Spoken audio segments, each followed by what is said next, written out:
Peter Griffin vs Gojo is crazy, as Peter Griffin, the strongest known human in all of fiction, up against Gojo Satoru, the strongest sorcerer in modern time, as this fight will go down in history as one of, if not the greatest fight of all time, and I'll be breaking it down to 4 elements: physical strength, abilities, durabilities, and hacks. Let us see who is the strongest of them all. Starting off with physical strength, Peter Griffin is quite a feat, as throughout the series it was shown that Peter was quite an experienced puncher, as he was once a boxer. This was evident as he fought up against the chicken, being able to throw punches back to back with ease. Besides that, Peter throughout the series has been known as a quite heavy fighter, showcasing numerous times where he fought not just one, but countless foes up against him. And we have Gojo Satoru, the man, the myth, the Kit Kat himself. Gojo Satoru's physical strength is immeasurable, as he fought toe-to-toe with the king of curses himself, Sukuna, and won in a 4v1 fight with 3 special grade curses: Jogo, Hani, Mahito, and Choso. This proves that Gojo has mastery over hand-to-hand combat. If Peter and Gojo was thrown toe-to-toe, the outcome would be quite interesting, as both have the exact amount pure raw strength. So for that,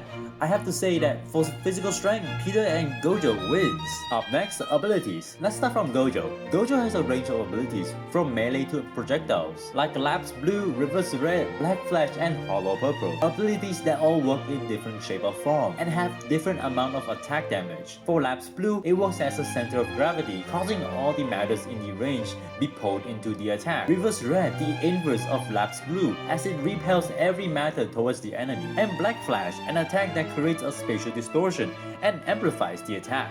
And Hollow Purple, Hollow Purple, a combination of both red and blue, forming a big destructive projectile, breaking anything in its way, easily making Gojo more stronger than he already is. As you can see, Gojo has quite an arsenal of abilities. But for Peter, Peter has a range of abilities also. In fact, quite a lot. Peter was able to turn into radioactive form, as seen in the fight with Homer Simpson. His radioactive form grants him the ability to fly and superhuman strength, adding on top of his raw boxer-like strength. A single punch can send radioactive blasts to the entire town. And on top of that, Peter also has the ability to transform to whatever he wants to be, making him more destructive than he already is. If Gojo and Peter were to fight, in a very lucky scenario, Peter could really win. But because of how Gojo's ability works, I think he might have to take the round for this one. Durability. If you think Gojo will win by any chance, you're really gonna be proven wrong. Gojo's durability might seem to be able to take the win because of his infinite, but it's very unlikely, as Peter has the ability to transform to whatever he wants to be, even including Maharaga. So yes, Peter can easily adapt to Gojo's limitless, as Peter has one of the greatest durability of all time. Character reset. Basically, every time the episode ends and the next episode begins, all previous damage on Peter has seen to visibly disappear from existence, resetting all of his pain he'd taken in. So if Gojo were to countlessly shoot hollow purples at Peter, Peter would still survive, and he will endlessly loop back to be normal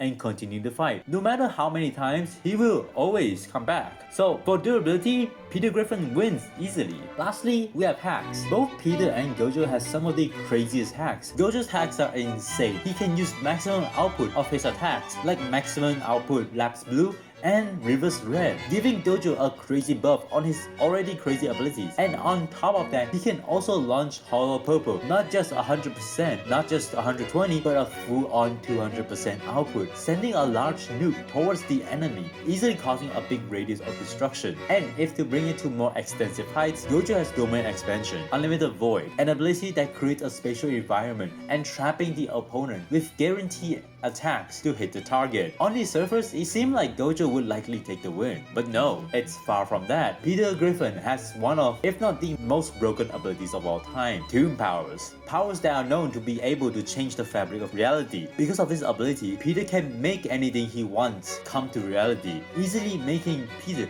the most broken character of all time. Both Gojo and Peter respectively have some of the most broken hacks in all fiction, and it's really hard to decide who will come out on top. For that, I have to give them both the win. Let's wrap it all up. Physical strength, Peter and Gojo. Abilities, Gojo. Durability, Peter. Hacks, Peter and Gojo. It's been decided. The greatest battle of all time, Gojo Satoru, the strongest sorcerer in modern time, versus Peter Griffin, the strongest dad abuser of all time. The fight has concluded, and the winner is both Peter and Gojo. They are both the strongest. Make sure to subscribe and so on.